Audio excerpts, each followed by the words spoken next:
The Wednesday Week is sponsored by Michael Constantine Wealth Management. We bet you can't find a financial advisor closer to Hillsborough Stadium.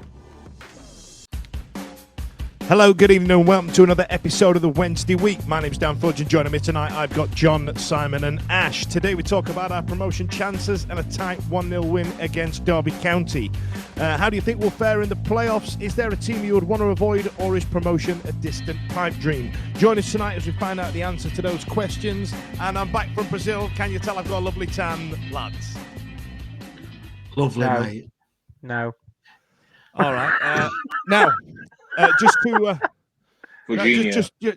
the sake of the listeners, Fudginho, that's going to be my name now. I've just got back from Rio de Janeiro, which is Portuguese for River of January, and that's the month in which the Portuguese invaded the country. And there's also a neighbouring town called Botafogo, which is translated as I set fire. So that's nice, isn't it? That's fun. In the interim, lads, I'm going to tell you about my holiday briefly because I know Ash loves this intro bit. I heard you last week go, Dan normally fucks about at this bit, but at Shrewsbury, what about it? Straight. Yeah, you know, I don't need all the 20 minutes of bollocks that we usually get. Listen, I have not got a quiz today, so I'm going to fart around the poo for as long as I can. So listen, now, if you hear a few adverts this evening, ladies and gents, it's because I'm on a water diet. And the reason for that is last week I was on Ipanema Beach, and that is the what you'd call the colourful side of Rio de Janeiro, and there is a lot of men in wondrous shape in speedos. And those of you who have listened over the last couple of years know that I've been getting lampooned for my gym prowess. I was the fattest man on Ipanema Beach last week, so I've been on a water diet. I've been trying to consume 2.5 litres of water every day, and I've had 16 P's from noon, and it is 8 p.m. tonight. You know what I mean? It's awful. So if you hear plenty of stuff like this, Graham hides chicken thighs. Graham hides chicken thighs. Graham hides chicken thighs. Hey, are you really bored of going to chicken shops and just getting wings? Chickens haven't flown in millions of years. What a waste! Why not get the juicy bit?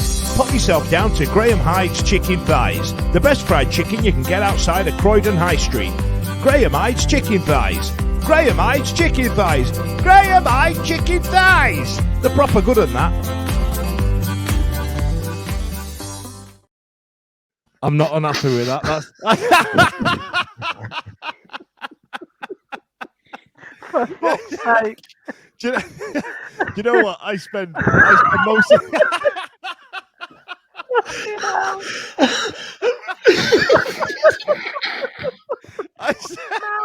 I spend most of my time complaining about how much podcasting takes up my time, and there I am in my spare time making shit like that. It's good, isn't it? So if you hear plenty of adverts this evening, it's because I've had to go for a pee. That was a 3-minute introduction. That was a 3-minute gag to get that advert in. That was all right, wasn't it? That was impressive. Oh my God. Have you actually timed your urination? Honestly, I'm like, how many was that? That must have been like 14, 15. So I started just to count them up, and it's like, it's just pure, just colourless liquid. You could use it as a control test in year 7. I actually think science. Izzy Brown might have an issue here with this podcast now. Yeah, he probably will. I mean, Ash has only unblocked him tonight, so we'll see how it goes from there. Right. Listen, sorry, John. I'm back in the room. I'm sorry. Ash is corpsing to death. Now, so just gone, as I mentioned in the intro there, we played Derby County, narrow 1-0 win. Penalty, beat them. They went down to 10 men. Wasn't exactly comprehensive, was it, sir? No, it weren't. They're always a tough out, aren't they, at Derby? And it seems to be the way of things, whether we're at Pride Park or at Hillsborough. Obviously, they've still had much to play for themselves, even though we didn't so much. And I thought that it were always going to be a close game. I was a bit disappointed that when they went down to 10, we didn't go on and win a procession. But they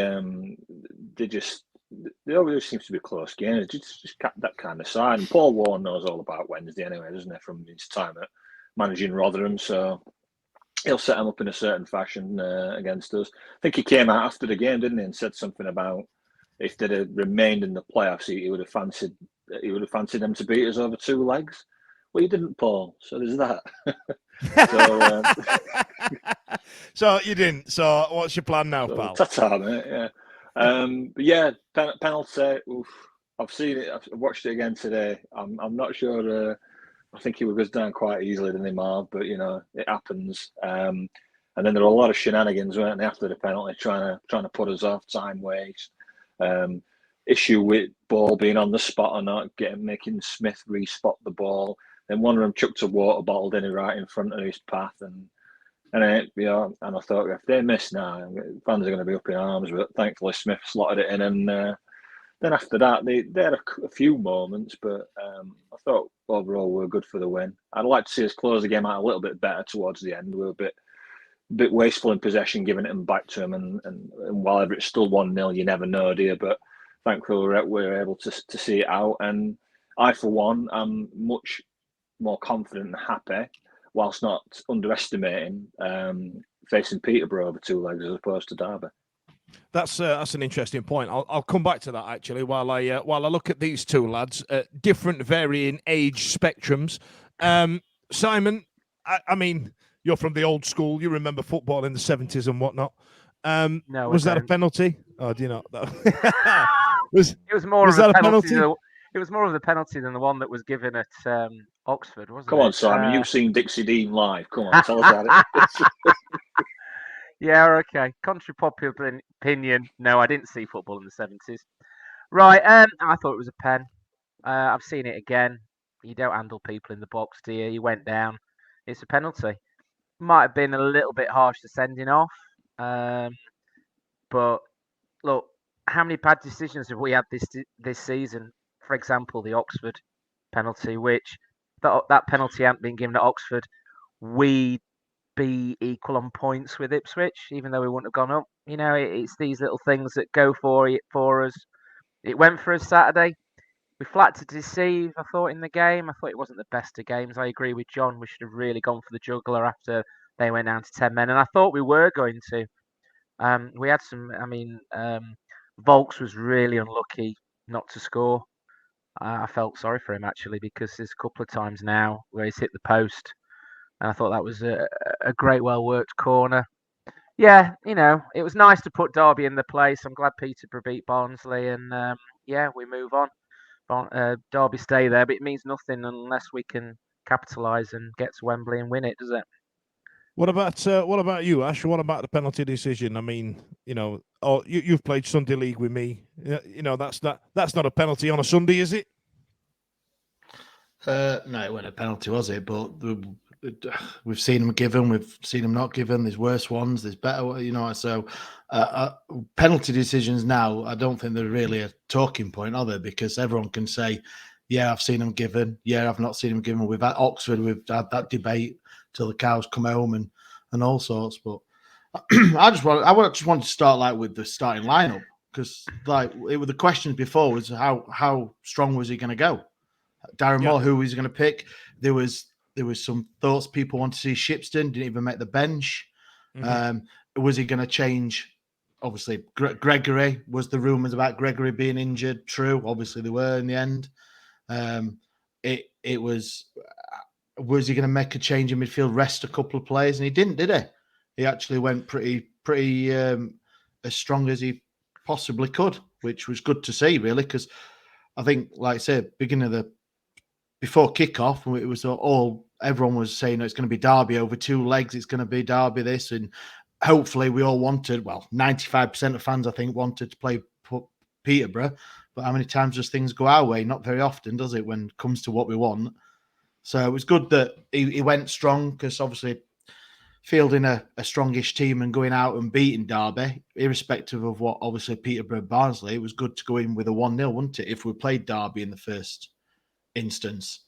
So I was quite happy with that to start with. It was always going to be a difficult one, though, wasn't it? Like, do you play? Do you get Windass in as soon as you can? Do you give him half an hour like you did? Who do you put in that midfield slot now? Byers, we know, is going to be out. You know what I mean? That's been a revolving door, that slot itself, hasn't it? And then who's going to be at the back? And also, I saw Reece James make an appearance on the bench as well. Well, I don't think he made an appearance, but he was named on the bench. Yeah. So, you know, I mean, that was always going to be a tough one. Nice to see Brown getting a run out as well.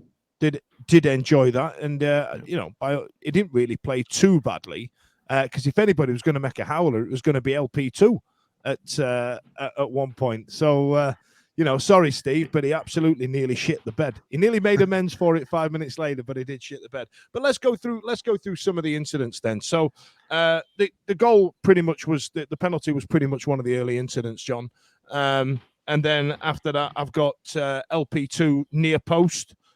Went running down the right-hand side, nearly did the keeper. He didn't mean that, did he? I don't think so. No, he kind of just put his head down and thought, I'll just hit it and hope for the best. And he nearly scored, didn't he? It did rattle between Wildsmith's unmanscaped legs, but then he came back off the post, and yeah. And then, you know, if that had gone in, I think we might have just opened them up, and it could have been 3 or 4. But and obviously, you know, the way that Palmer's been playing this season, it would have been great for him to get another goal. But we also, you know, as we'll come on to later as well, you say, you know, there were a couple of moments for them where Cam Dawson made a couple of cracking saves, didn't it? You know, so. But listen, yeah, I am no big fan of either our goalkeeper. I think that's one of the positions we need to change during the. But where do you stand on Cameron Dawson, John? I think he's good enough for this league. If we went up, I don't think he's a championship quality keeper. And neither, obviously, Stockdale wouldn't be anyway. Listen, Stockdale's on his way down. I love him around the club. You know what I mean? He's been very supportive of Cameron Dawson and all the rest of it. But you're right. If we do go up, it's not his level. And then, you know, after this season, it's just that there is a question of is League One his level anymore? You know what I mean? You know, he's an old fella and all the rest of it. But I'm glad he's around the club. And if we give him a coaching role, I wouldn't be too unhappy about it. But I tell you what, Adriano Basso knows what he's doing. So it's going to take somebody to get their P45 before Stockdale gets a run out in a tracksuit. Simon, so sorry, I've got a bit of windy pops. As you'll notice, I am the viewers on YouTube. I'm consuming a fruit tea. This one is turmeric and ginger, and I've got it in my massive Sports Direct cup.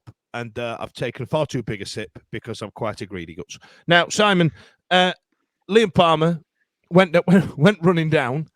Nearly, there's a part of it where you think he knows that Joe Wildsmith shit on his near post, or do you think that was a cross? Oh, I think he was going for goal. I think he was going for goal, without a doubt. He had one intention, was to shoot at goal. And I do like the fact that Liam does seem to be. Nobody seems to tackle him. They're just sort of like, hey, Liam Palmer's running through it. What? Hey, what? And then he's gone past him by the time they've actually realised that was Liam Palmer.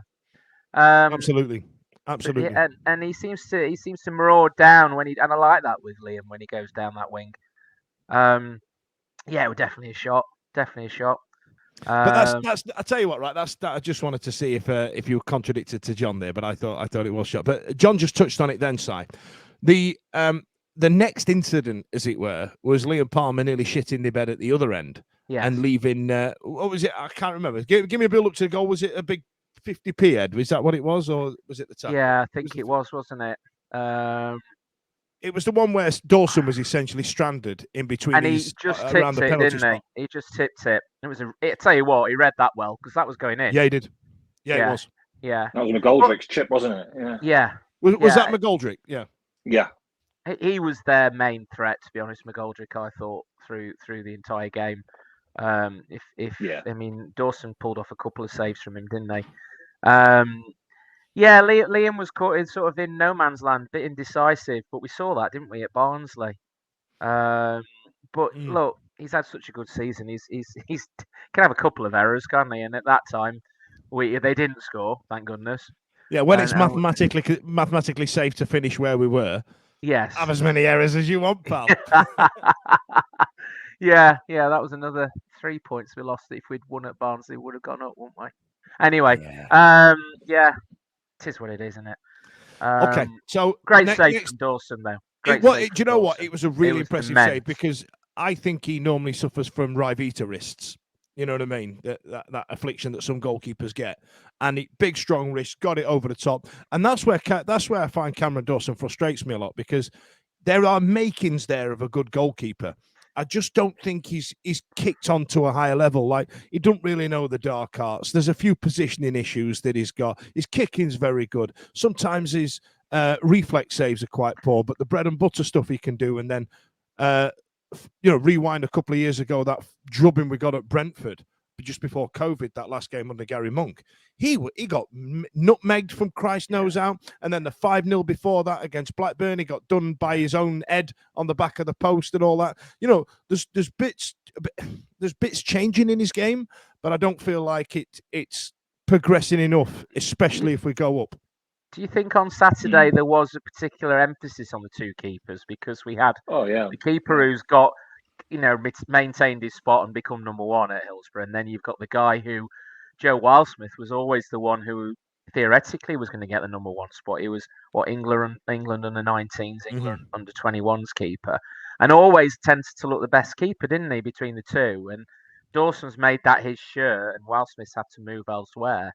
So I think there was always a bit of pressure for both keepers to have a good game, because immediately if Dawson had made a mistake, then it would and Wildsmith had become Buffon.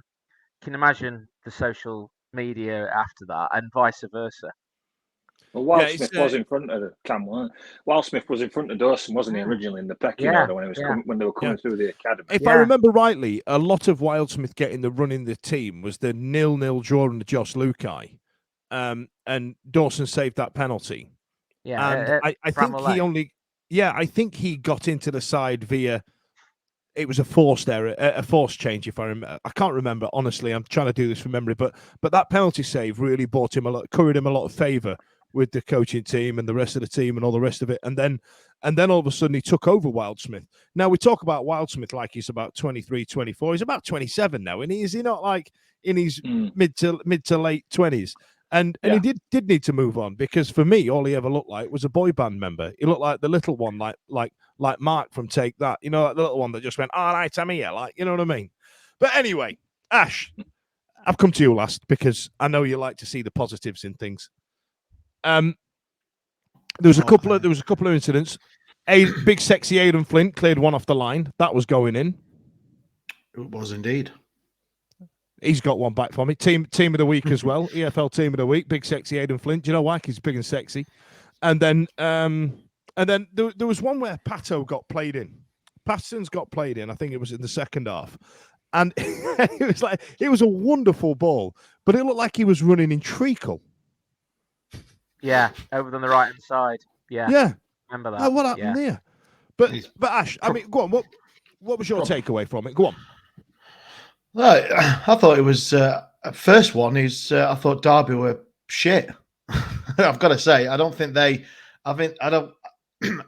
got grasped the thought of they actually had to get a result to guarantee it, and they were absolutely laying everything on Barnsley's home record, which was good, but they've had a bit of a dodgy. They were going to rest players, weren't they, against Peterborough? They've got a semi-final playoff guaranteed. So I don't know why Derby came and actually played or looked like they played like they did, because they were awful, especially even 1-0 down. They didn't seem to have no urgency. McGoldrick, he had most of the ball, but he had the two chances that Dawson made, one cracking good save, but it was regulation for a first choice keeper, apparently, according to Blair. Just bog standard. That's what he said on the group chat. It was just what you'd expect. Any National League keeper save or whatever it was. But so like McGoldrick had a couple of efforts, but other than that, everything went through him. But he had no pace or anything. He was just he's had a long season. He scored a lot of goals, but Derby just disappointed. And on that showing, I wouldn't mind playing him in semi-finals, because they were awful. But that's a good segue. So that's great. Actually, it's a really good segue, because I was then going to follow up and say to you, if we did get, like the lads alluded to earlier, if we did get them in the playoffs, I wouldn't have fancied Derby, just like I don't fancy Barnsley. But obviously, you have to play the best to be the best, right? And I get it. You have to play what's in front, and every other analogy under the sun. But I feel that Derby and Barnsley, when it comes to playing us, they want it more. And do we have the mentality to carry that through? I think Paul Warne would have got one over us in the playoffs. I think the problem we would have had as well, it would have been a bit like the Fleetwood games. So we played Fleetwood in the league, and then we played him in the cup, and then we played him away in the cup, didn't we? And I always think there's a certain amount of arrogance with Derby over us because of what they did to us a couple of years ago, sending us down. And we've not got the best of records, certainly away at Pride Park. And I thought they came with a certain amount of arrogance on Sunday, which I think they actually thought, we're going to beat these because we've obviously gone through. I think Ash called it. I think they were heavily relying on Barnsley getting a result against Peterborough. In fact, at one point during the match, I don't know if Barnsley had a disallowed goal because all their fans erupted. I'm like, what's going on here? And I just presumed, Barnsley must have scored. And I can never get a signal on my phone on the cop anyway. So I just thought, well, okay, let's just see how it plays out. But it turns out it must have been a disallowed goal. So, and then our fans on the nose started giving them some stick back, obviously realising that they hadn't scored a goal. The T1 massive? Yeah. And started chatting, you're staying down, you're staying, which caught on around the ground. But yeah, I think there was a degree of, I don't know, complacency, arrogance, kind of just expecting that Barnsley were going to do the business, and our game had become a dead rubber, which is always a danger for any side to rely on someone else when it's not in your hands to send you through or cement your place or whatever. So, yeah, I mean, fair play to Peterborough, and they didn't read the script, did they? I tell you what, listen, I've got to use this opportunity to congratulate Peterborough, one of the best pieces of shit social media I've ever seen in my life. The Mr. Bean video with the where he waves the ticket into coach, and all the teams around the playoffs are there, and for some reason their local rivals Cambridge are just sat in the corner as well. No reason for them to be in that video at all, but they've gone. That is genius, absolutely genius. I chuckled like hell when he goes into first. Is there Wednesday's man sat there and he says, "Ooh," waving his ticket. Brilliant. I'm chuffed for him. I'm chuffed for him. And so I'll tell you what. Let's go on. Love out like that, me. I love out like that, me. Like, you know what I mean? I'm pretty sure that was Mahatma Gandhi what said that. So, or it might have been Martin Luther King. I think Mahatma Gandhi said never bet on the early kickoff. So let's talk about the playoffs, shall we? Then, Smash. Let's talk about. I mean, the results are in. We know who's playing who. We know when the dates are. We know we've got to go through all the fucking ticket shit that happens every time Sheffield Wednesday goes somewhere. How do you fancy it, Smash? What do you reckon? You thinking Barnsley in the final or Bolton? Do you want any of them? Oh, you're jumping ahead of yourself there, Daniel, aren't you? We've got two games home and away to go yet, and like I said, I think majority of people would have preferred to play Peterborough. If you look, obviously we lost. Was it 16th of August? I think the away game was 2-0. Reece James got sent off on the 35th minute, something like that. The weather was dreadful, wasn't it? And then obviously early on in the season, the starting lineup didn't look anything like it looks now. So you can read into that you want, but like I said, 10 men's over with as obviously Derby knew, it's hard, isn't it, with 10 men? So and then the 1-0 win back at Hillsborough. For all the talk of Johnson Clark-Harris and his 26 goals he got this season, I thought he weren't missing for that game, but that's not to say that he won't turn up for the playoffs. So obviously, well, now we've got big sexy Aidan Flint, right? So he's just going to kick him because he's big and sexy. Yeah, if he plays. Yeah, I mean, you can't, because that was another thing, wasn't it? In Ekwe wasn't he came back and played a few minutes, started last week, and he's rested, so he's obviously coming back from a pretty long layoff.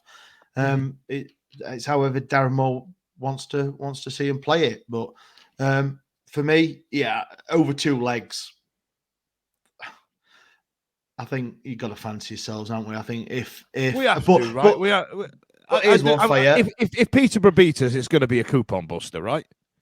Yeah. But we've seen previous managers that go to the first leg away in a playoff and try and play for the draw, or even not even try and play, and then think, well, we're going to have 30-odd thousand at Hillsborough. They're going to be the 12th man, and it didn't work, did it? No. Yeah, look what that Carlos did exactly that, didn't he?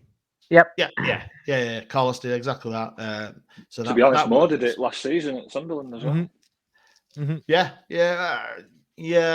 I don't. Well, yeah, but it was a fuck up by Hutchinson, weren't it? I think so. Yeah. It was more. I don't think he was as defensive as Carlos was. But then again, look where it got us. So I think.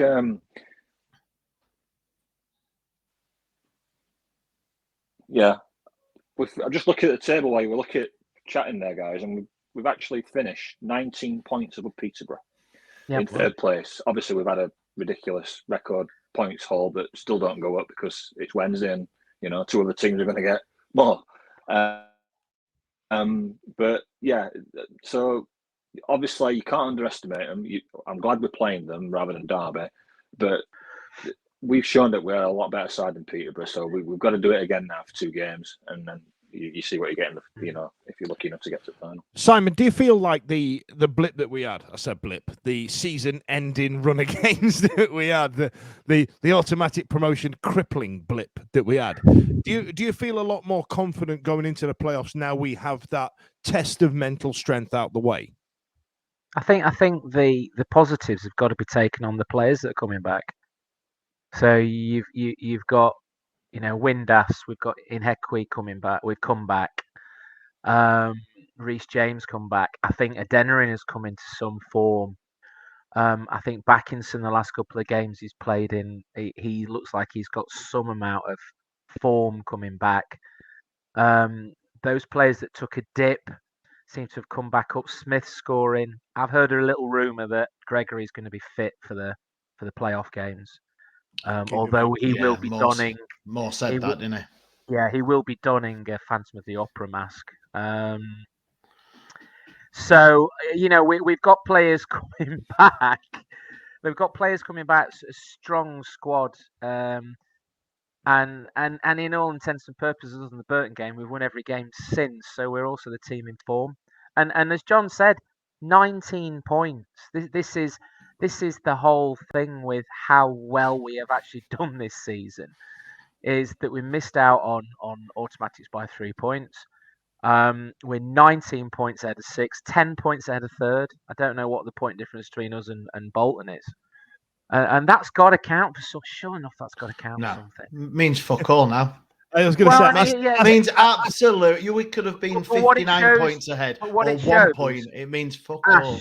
No, it does. It shows that we are nearly 20 points better than those other teams in regards to our performances overall, which means we have a better squad. So theoretically, we should be the stronger side going into all the semi-finals and hopefully the final as well.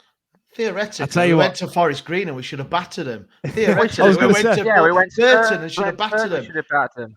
But we've also beaten Plymouth comprehensively at home. Should have beaten them away. They won them. Ipswich were 2-0 up away, and they drew. So yeah, and we were 2-0 up against Ipswich. And is that where we are now? Are we just listing football scores? Is that what we're doing?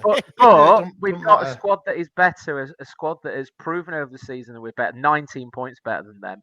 We've also got some good players coming back.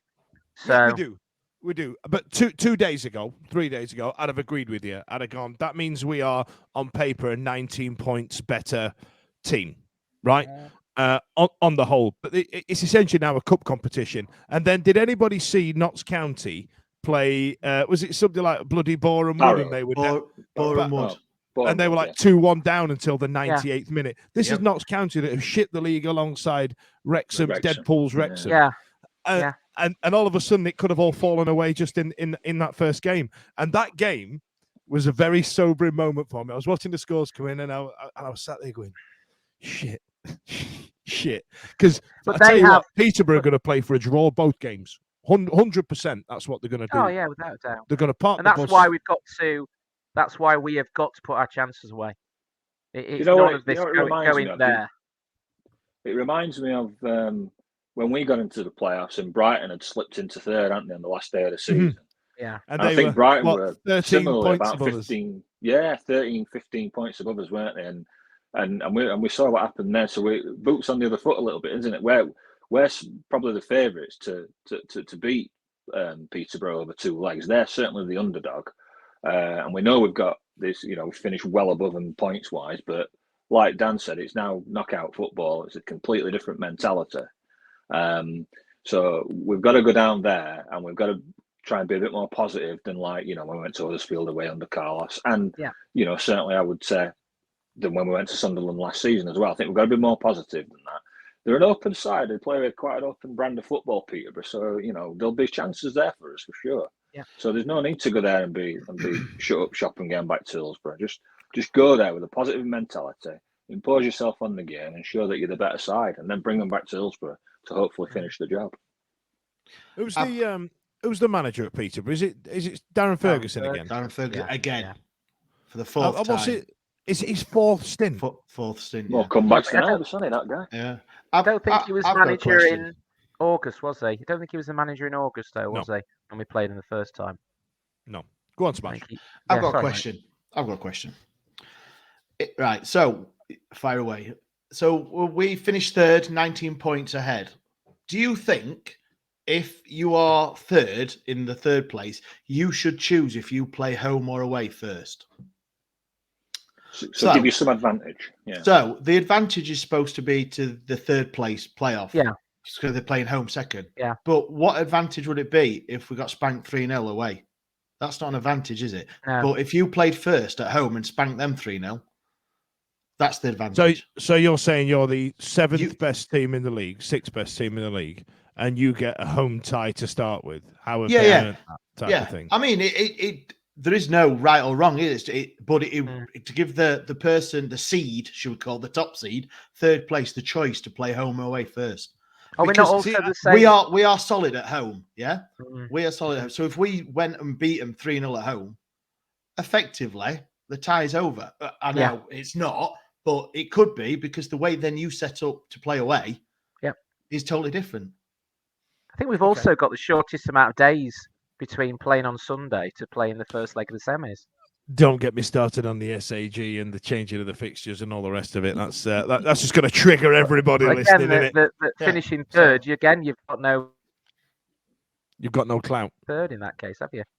Yeah, I don't know. There's no. So, I just always find it interesting. In answer to your question, Ash, the way that I'd view it is that the second leg at home is what's in front of you. It's the same as winning the toss at cricket or winning the toss at baseball or rounders and going, we'll let them bat first, because then you know the target in front of you.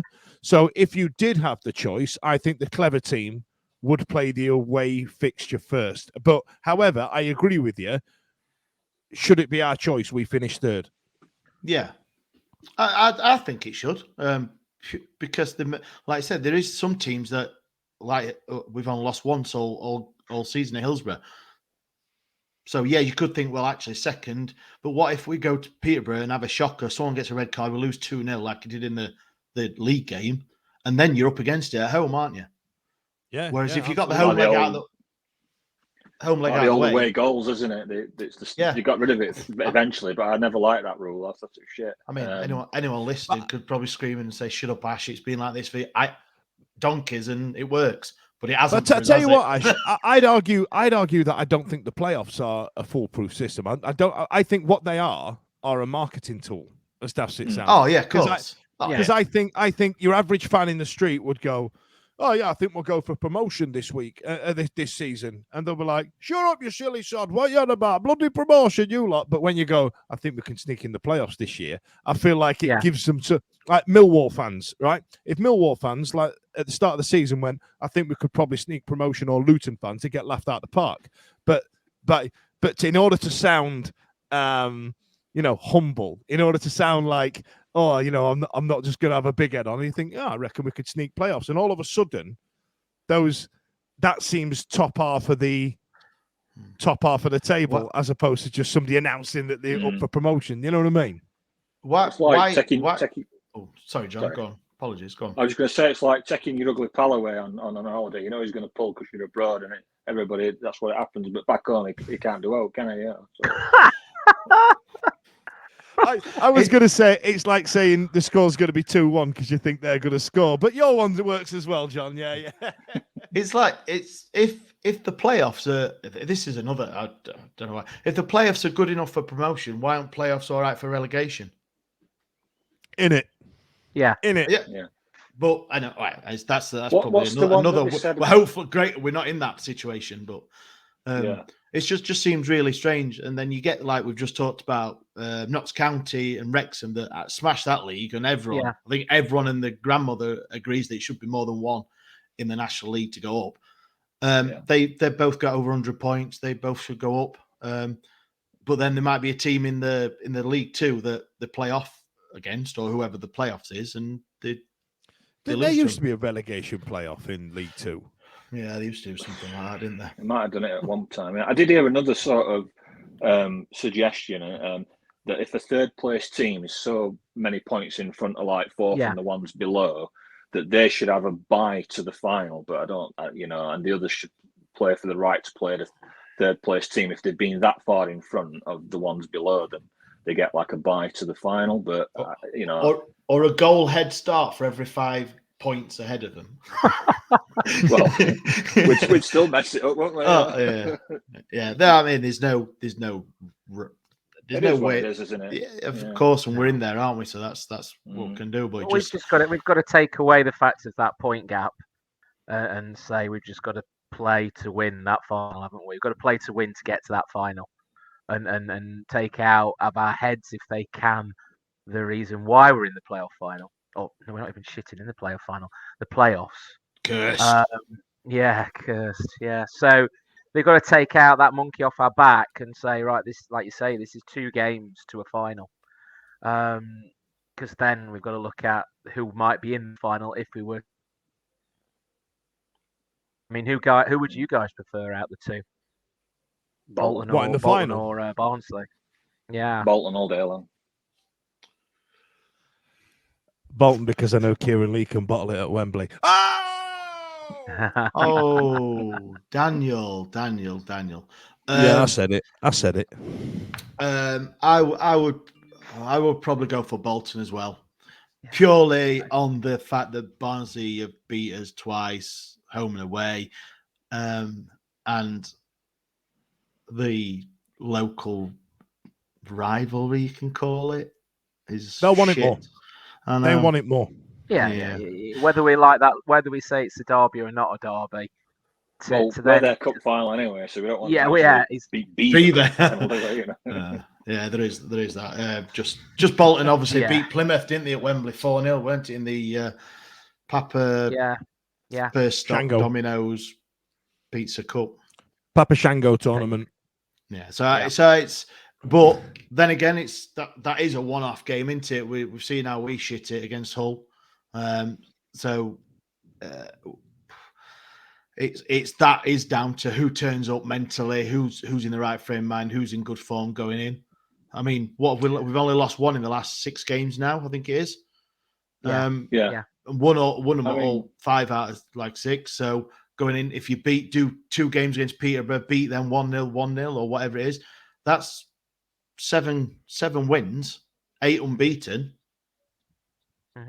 7 unbeaten. Sorry. I mean, we've no choice now anyway. But do you agree with what people are saying that it's the best way to get promoted, to go all the way to the final? Is it bollocks? Get promoted? Absolutely not. No. The No. last 2 times we've been to the playoffs. No. No, it's not. We all thought a month ago, didn't we? We all thought a month ago, didn't we, that we'd be celebrating the first league win in years.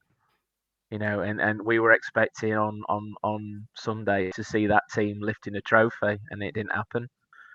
And I that's 59 years worth of history. We've been to the playoffs, we've won the playoffs, we've lost the playoffs, we've lost playoff semi-finals. To me, I feel a little bit, how can I say it, a little bit let down. I'm trying to Oh, yeah. reset myself. Yeah, I'm yeah. trying to control alt delete myself. I really am. Well, And wasn't Cardiff the first time we'd ever been in playoffs, and we went and won it, didn't we? So we got a lovely Yeah, experience of would have playoffs, been. didn't we? Yeah. And then we thought we were playoff kings, didn't we? We've been in them once. We'd done it. We were on our way up. So Yeah. you know, but then like you said, last 3 times, isn't it? Three. We've been stung, haven't we? So we hate them Yeah. now. Yeah. Oh, I'm not a fan of it. I'm not. I'd have rather gone up automatic. Where is the question that they asked into at the start of the season? Would you go up if you could guarantee going up in the playoffs? Would you take it? This is what I'm saying. Yeah, it's like no. I just want automatic. I'd finish second. I just want to have the summer off. I don't want to read on Twitter about people trying to get tickets, and you know what I mean. I can't. All right, Dan. We know you're not going to be able to get tickets if we get to the final. You don't have to keep going. Dan will get a DM. Don't worry, Fudge. We can't have you missing Wembley. I'll get you a ticket. Yeah, right. Plus, you've I'll be got outside. Mr. Zero TPP there. Yeah. I'll be outside. I'll be outside with a microphone going, Downforge Wednesday week. Have you got any spare tickets? Plus, there's all that going like 170 odd miles to watch your team play when you could like do it in front of your own fans at Hillsborough. Do you know what I mean? So, I don't know if you agree with this, but I think I've said it to one of you before. I think, or I said it to one of the guys at the match on Sunday.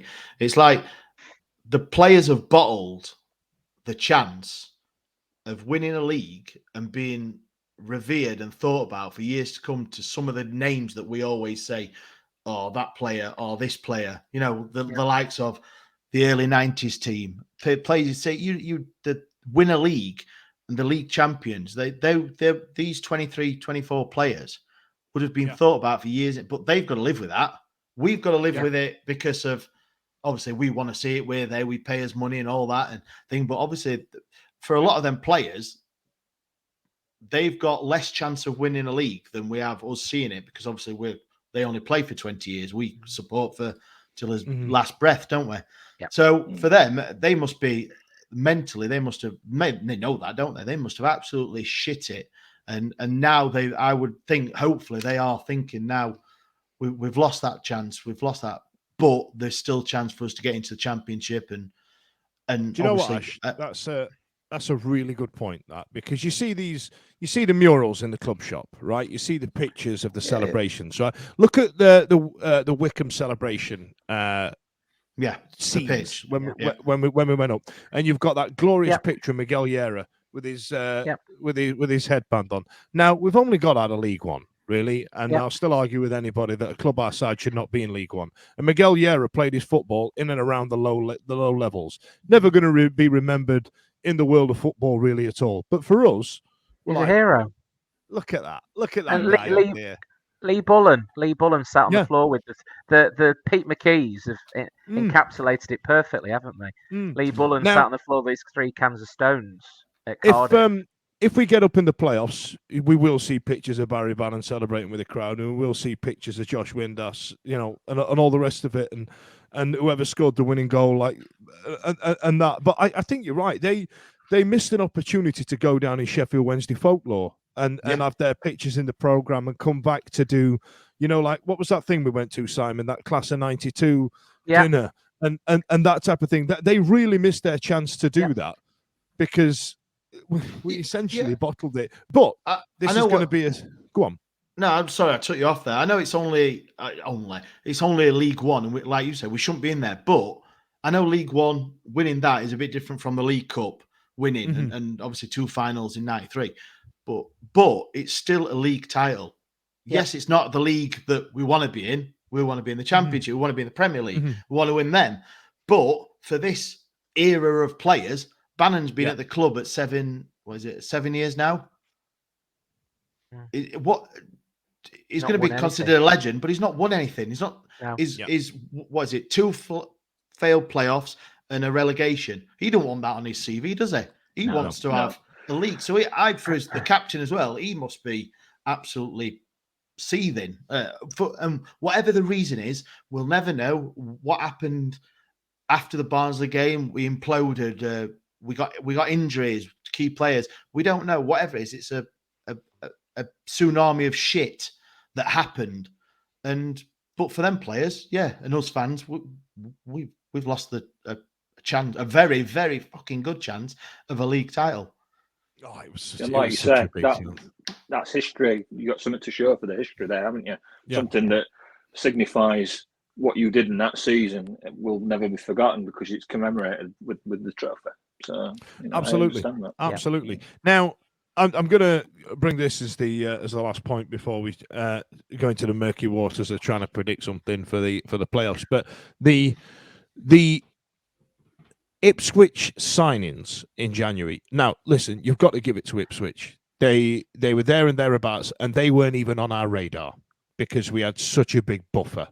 We had games in hand, we had points on the board, and you know what? You've got to say it as a football fan. Fair play to Ipswich. You just got their head down and just went on with it. And all of a sudden, they were on a 10-game winning streak before I realised what they were doing. And you go, oh, hang on a minute, it was this lot turned up. Now, at the time, I thought we didn't need any signings in January. I thought we're okay. We've got good squad depth. And then February, we had a couple of people drop out. Now, as I've thought about that more, and I think, well, yeah, I was one of the people saying we didn't need any signings. It's okay. We've lost McGuinness. We've got Flint in. Like for like swap is what it is. Now, Simon, when you think about it on the whole, of course players are going to get injured in the back end of the season. Why didn't we strengthen the team? And do you think that is a bigger issue than what people like myself initially thought? Does that make sense? Because it's the back end of the season, right? Of course people are going to get bloody injured. They've been running around non-stop for 6 months, right?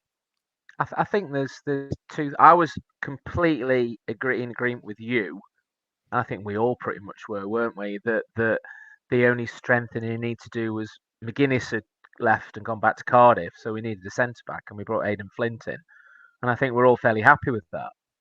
And I also think we felt at the time that those players who were backup players, FDB, Backinson, Adeniran, Patterson, were all more than adequate enough to cover the players who were going to fall to the wall. So hindsight's a wonderful thing, isn't it? Who would have come who was any sort of a decent talent to have sat on the bench? For theoretically could have sat on the bench for 4 or 5 months.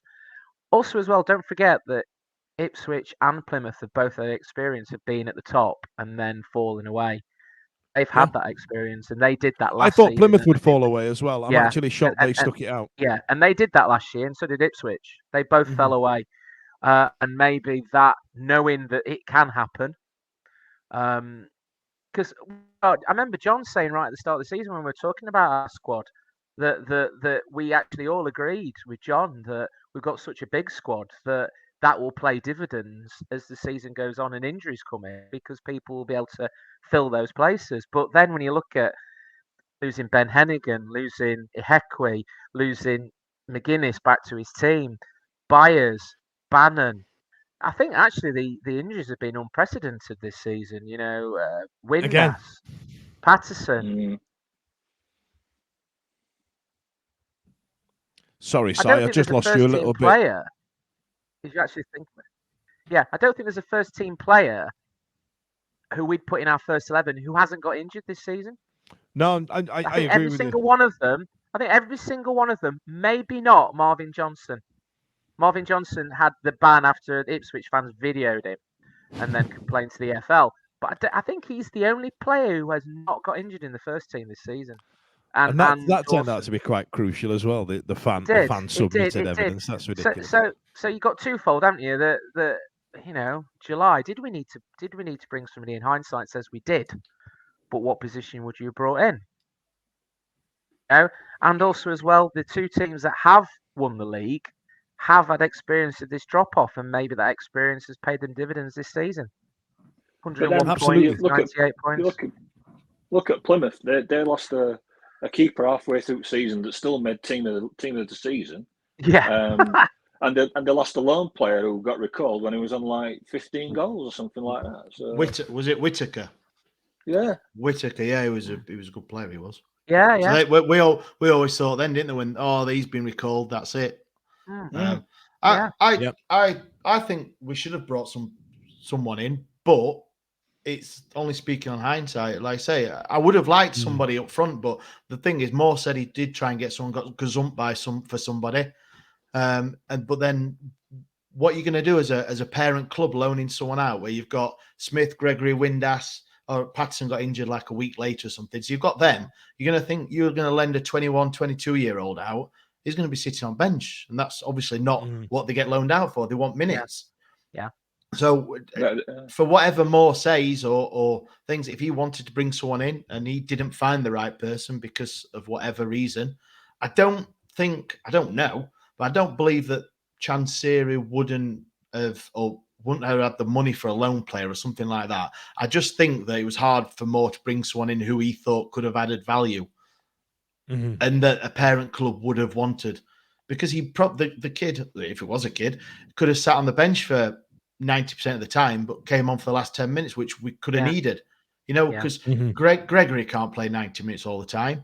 Smith can, but it's not fair for him. He doesn't do any running, does he? Yeah, but then obviously we've had Patterson and Windass out. So a lone player would have got, in hindsight, a lone player, he would have probably played majority of the minutes coming into the end of the season. I tell you what, actually, Ash, that's a good point, because hindsight, what we could have done with was another marauding replacement for Byers, a big centre midfielder. But no one saw that the three replacements that we had for that one position, that three replacements were all going to shit the bed as much as they did. Yeah, exactly. That's another thing, isn't it? You look at those three players, you would say FDB, Backinson, who Moore signed, Adeniran, for those three to come in and play as badly as they did. Nobody could have legislated for that. Nobody could. And then that coincided then with other players having, Volk's dropped off a wee bit. I think Flynn, up until recently, had a dip in form. Palmer certainly did. It's a perfect storm or imperfect storm for us, isn't it? Tsunami of shit. I think we'll find that if we're in, and God willing we're not, and we go up, but I think we'll find that, even if we go up, if we're in a January window next time it comes around, I think we'll see a very different approach. I think we'll recognise that we've been a club that's had injury issues for the last umpteen seasons, and it's about time we covered our arse in it a little bit. You know what I mean? So I think we'll see a little bit of change there. I think in the summer, didn't we get our business done really early, like proper early? It was like we got what played, and that was it. And then it was Moore said, no, we're not going to bring anyone else in. It was like still a month to go till the end of the transfer window, whatever it was. And he said, no, it's all done. And he said the same this week in an interview. He says, regardless of what division we're in, his targets have been chosen, or the players that he wants and gets and things. And he's done he's expecting his business, if he's still the man, which that's another discussion, for next season, regardless of what league we're in. He knows who he wants, and they must be happy to get them. He's basically got an a la carte menu in one hand and a Just Eat app on the other hand. So it just depends on which league we're in, don't we? So they are. I think with Chansiri, I think we're always ordering from Just Eat, mate. They are ordering from Just Eat. That's the name of the episode, Ash. Get that on the artwork. There we are. Okay, so listen, we're going to go down into the route of predictions right after this. Do you want the hospitality you deserve? Then please look no further than Gary's Hoopspitality. At Gary's Hoopspitality, we can make sure you don't mix with the poor people. Gary's Hoopspitality. Get the hospitality that you demand.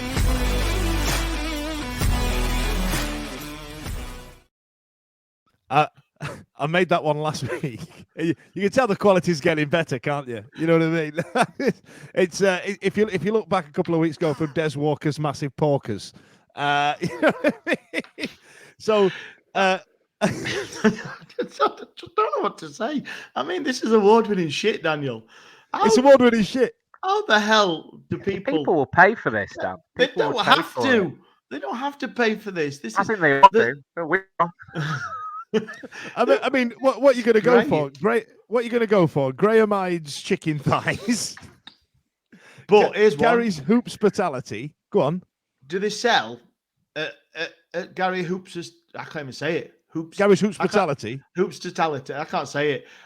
Are they going to serve Graham Hyde's chicken thighs? No, they're going to serve. Hey, are you into farming? Then why not try Des Walker's Massive Porkers? We've got reams of pigs everywhere.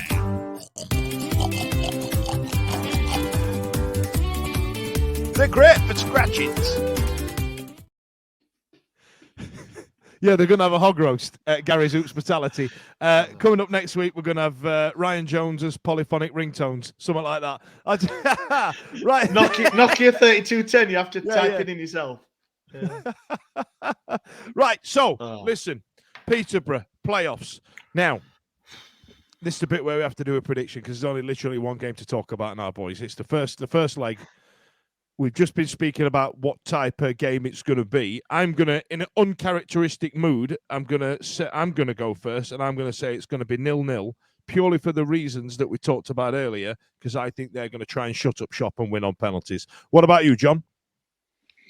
Yeah, I do think there'll be goals in this game. So I'm going to go for a Wednesday 2-1 win. I think you're right about Peterborough's approach, but I think we'll unlock them. 2-1 Wednesday.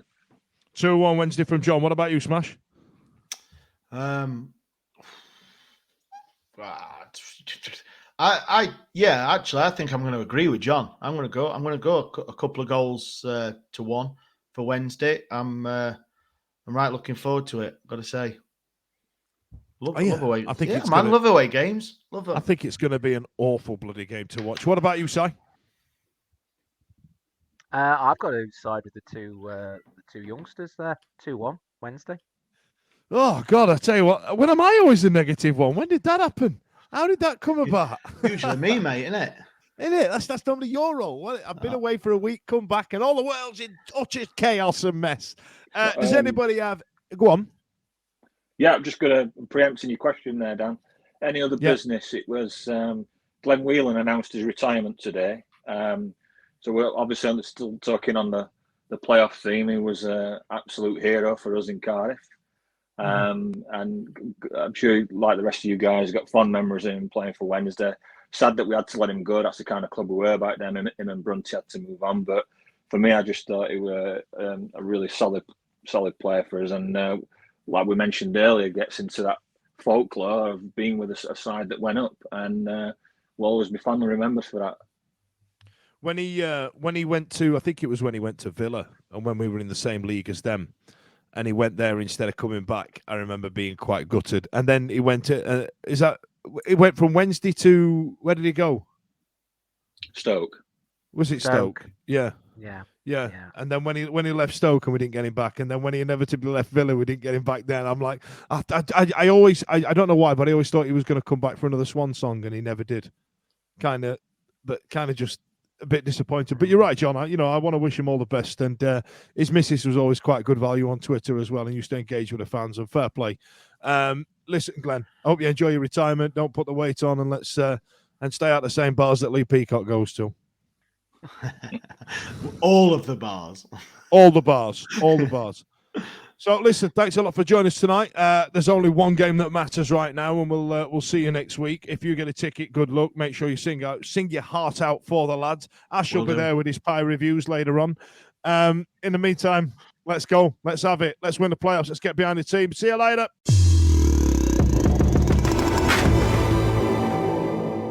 Balls. Ghoulies. Chaps. Tackle. Knackers. Chaise long and armchairs. Dangleberries. Manscaped even threw in 2 free gifts to their Performance Package 4.0, the Manscaped Boxers and Shed Travel Bag, bringing your comfort and boxers to another level. Cojones. Pebbles. Gonads. Plums. Family jewels. Brass clankers. The 4th generation trimmer features our cutting-edge ceramic blade to reduce grooming accidents thanks to their advanced skin-safe technology. It's also waterproof and has a 4K LED spotlight if you need a more advanced shave. Eggs. Itchy and Scratchy. Mitchell Brothers. Jewels. hanging brain, twin bank robbers, chaps, walnuts, gobstoppers, gooseberries, stabilisers. The Manscaped 4.0 bundle. It reduces your risk of getting an ingrowing hair, it keeps them clean, it keeps them tidy, and it also increases your chance of fellatio by about 15%. That works out about 2% if you're married. So, you know. Anyway, enter the code TWW20 into the checkout. That's TWW20 into the checkout, and you can get yourself a 20% discount. Not too shabby, eh? For our European listeners, velata, testicular,